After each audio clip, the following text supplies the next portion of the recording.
Now you'd look on Yelp and you look on Google and you hope to yourself, man, I really hope Home Depot is still open right now.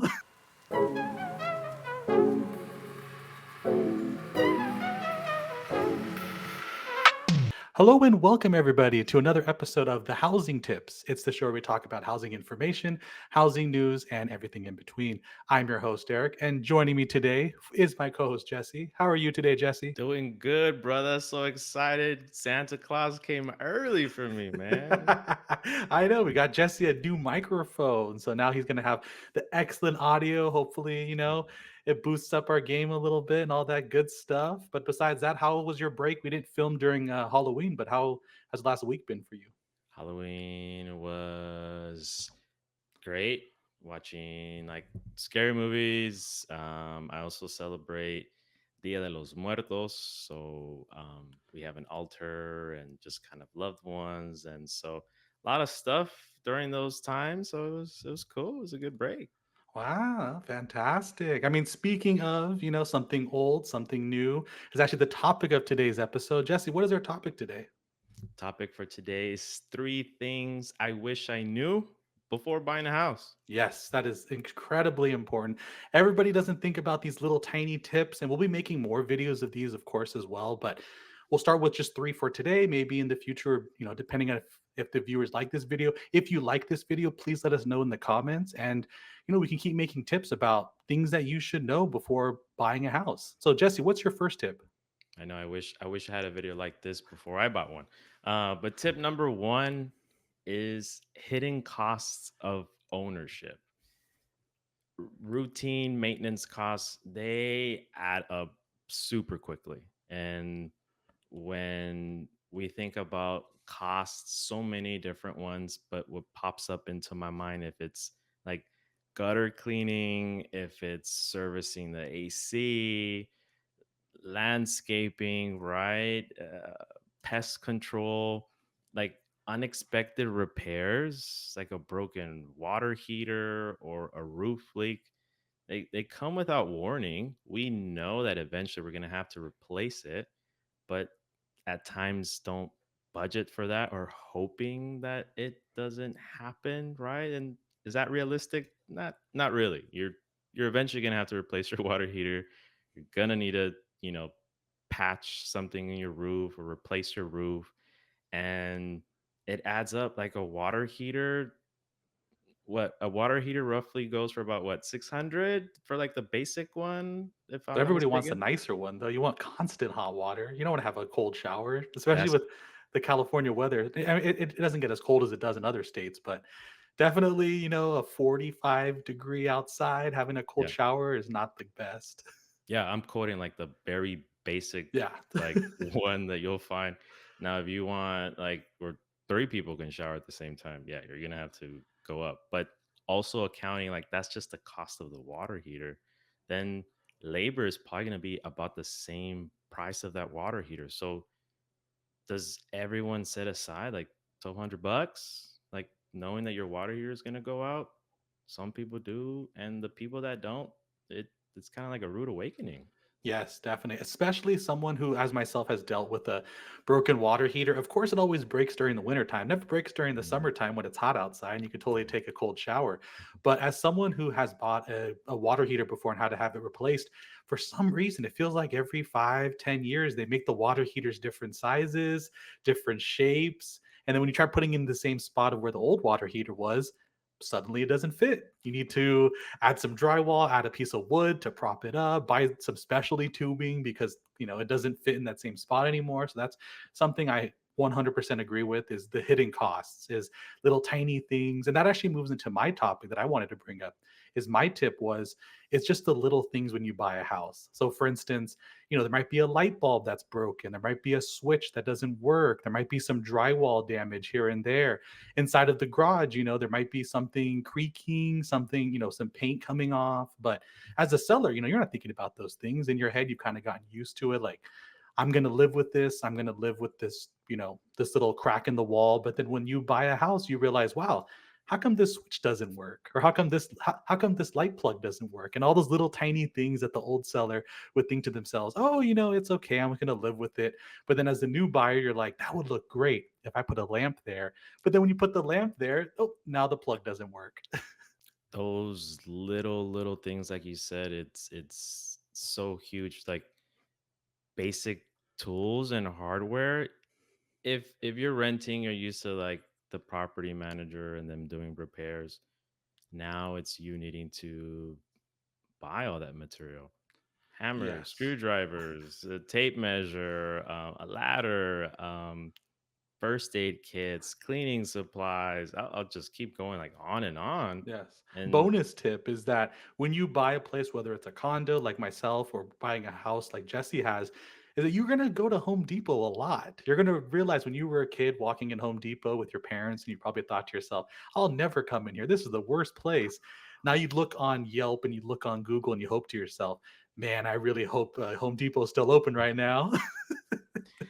I used to just fathom the idea of going to Home Depot, and like it was like a foreign language when I was a kid, right? My dad needing to get stuff, and it's just like, "Ah, I don't want to kind of go there." Now it's like almost everyday thing. You're like, I need this, I need that. Air filters, like every season, or else you're gonna breathe terrible air.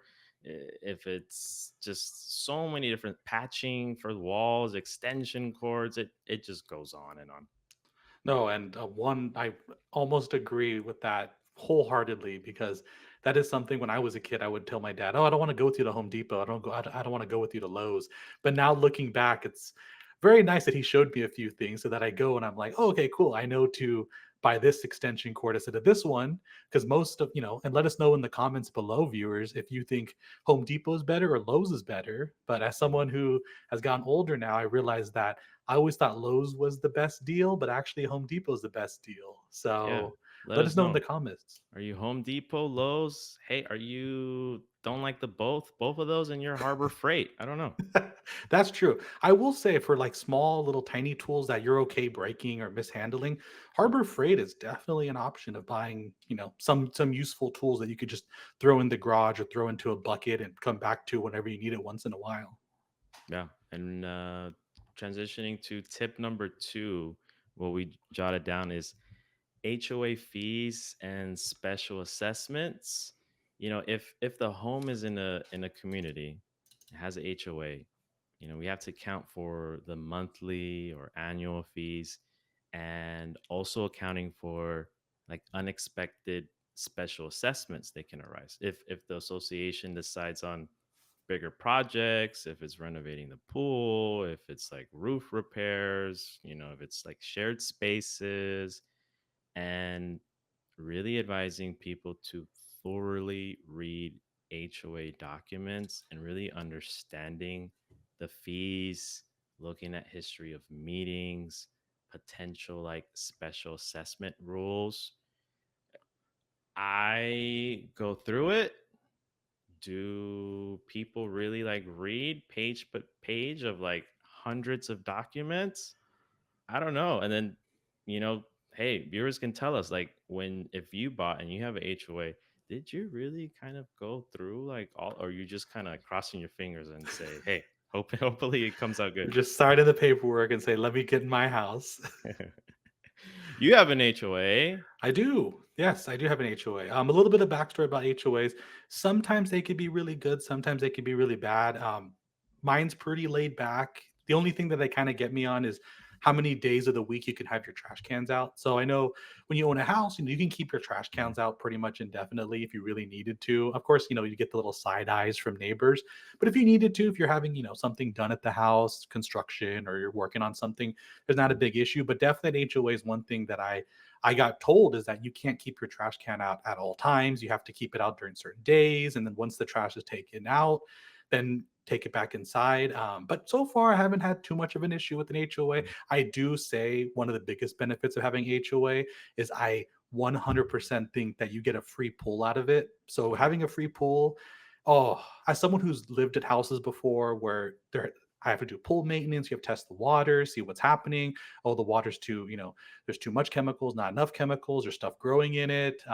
Especially right before, 4th of July, it always seems like Yeah. the pool breaks. But being at a HOA where, there's someone that comes to the pool, they fix up the pool, they make sure all the chemicals are good. You just hop into it when it's hot, you hop into the jacuzzi when it's cold, but you're on your way. I feel honored. I was the first person to test out his pool. Uh, Yes.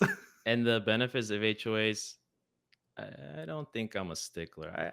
I love it. It's just maintaining those community spaces, upkeep, the aesthetic appeal. It makes a big difference of like trash cans that are out or placed in a certain like visual where you can kind of see, and just how clean, just how that overall value of the neighborhood.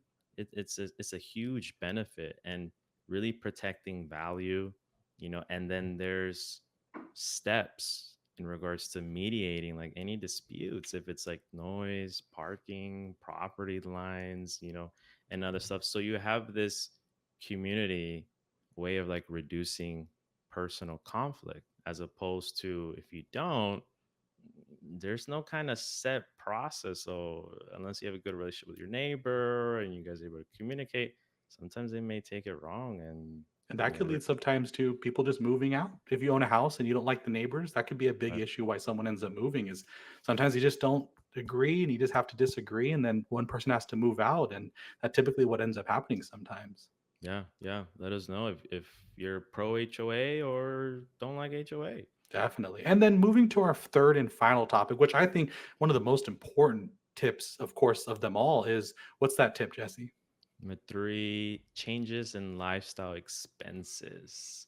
Sometimes we don't even want to think about that, but home ownership, it's gonna shift your lifestyle spending. If a larger space, it's more spending. If it's furniture, so if maybe your space is where you're entertaining guests or you're hosting, so then the added cost of preparing and food and drinks and all that, like, that adds up, and if this on a regular basis. So budgeting for these changes, like anticipating these expenses, and you know even like the little things like he had mentioned, um it adds up. If it's furniture outside, if it's a couch, if it's then that's going to affect, maybe if you're used to going out on a Friday night or used to spending and going shopping, maybe you're going to need a budget a little bit more, and topics that maybe people don't like to kind of have.